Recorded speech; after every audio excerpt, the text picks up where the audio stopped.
in one of our earlier episodes, we have come across a few very fortunate sisters who had the blessing of getting formed directly under Mother Eliswa.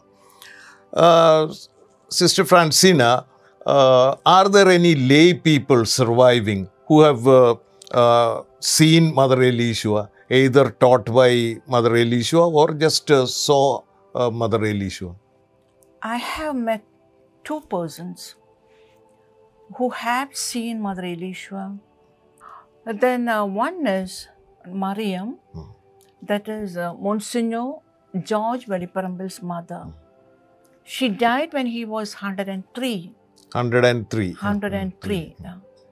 And I met her when she was 102 years old. I went with another sister and we had a conversation there. And why I went there is, I came to know that she was in Varapura boarding, and Mother Eliswa was the first boarding mistress in Varapura boarding. So this mother's house was in Elur. So to come to Varapura, she has to cross the river.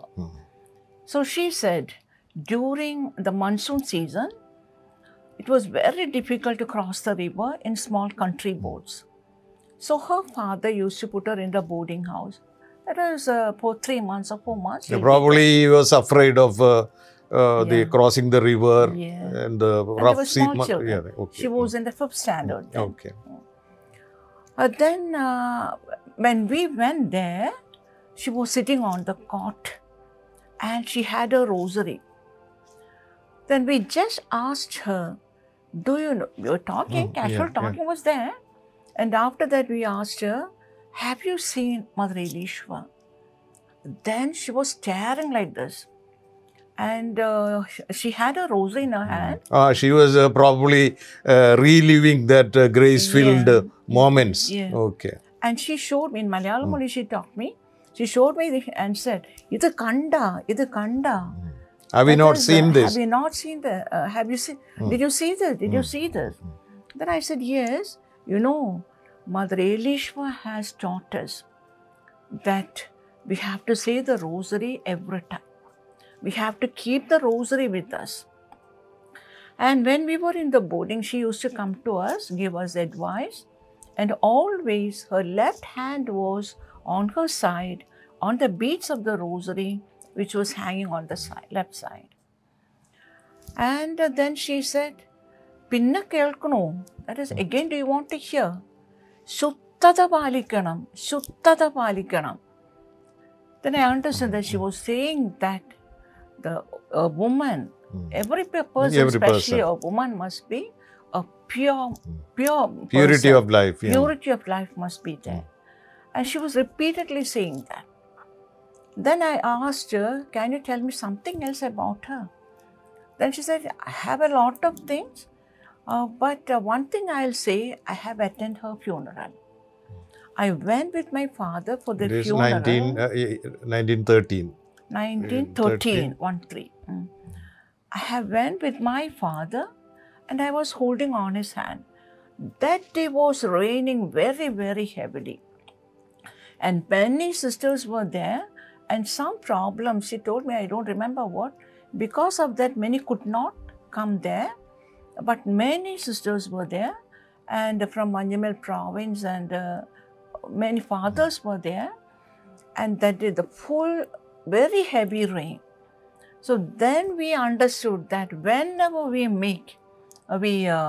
arrange a program for Mother Eliswa, that day, even though the previous day there will be sunshine like that, on that day, every time we expect rain. And once what we did is, we changed the date. That is a death anniversary. We have the Holy Mass. Big function there in Big function there. So that day we thought, that particular year, we said we'll change the date into August. And we changed the date, everything was settled. And that day also heavy rain. So like that, sometimes she is like the patron of rain. We feel like that. That is one person. Another person is another Mariam. That is, she used to come to a convent and help something. Then when I met her, she was 101 years old. Then she used to bring us small fishes and all. She will sit there. It was a hobby for her to be with us, no? So from Tundathangadabu, she used to come to Varapura convent carrying these small fishes. She will clean that and she will say, I'll prepare it for you. And we'll give everything for her. She will sit there and prepare that. And she was saying, she was from a Puleya family. And she told us that her father used to come there for some work in the yard, you know, just like for some work in the compound work. Then every time, we were poor people, very poor we were. We had no house and all. And what Mother Eliswa did is, every day when we go home, she filled our bag with eatables, rice, and then so many fruits and this and that. And they had the baker borumba. And then she used to make from the oven, she used to make the bread and those things. And she used to give that to her. And she was kissing her hand saying, Mother Eliswa, Mother Eliswa, Mother Eliswa. Like that she was doing and saying that I cannot forget her. So like that, two persons I know, and they have fond memories about Mother Eliswa, about her compassion, and very especially about her prayer life, and they're continuing that in her life, in their life. And the second one, whenever she meets a sister or a priest, what she does, that she has 1 rupee coins, new 1 rupee coin. Yes. And to everyone, she will give 1 rupee. Maybe Mother Eliswa was giving her things and all. She was, maybe, she was following that. She's very poor, she is, but she collected and kept all the 1 rupee coins. 1 rupee coins, and she give that to her.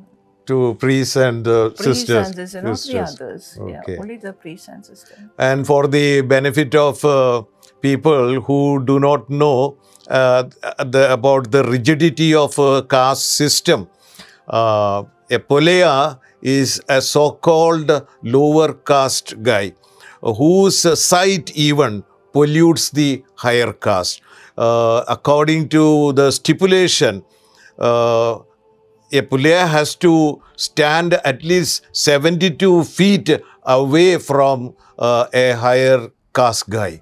So, by accepting such a person into a convent and treating that person as her own daughter, speaks volumes about the how daring Mother Eliswa was to question these kinds of superstitions.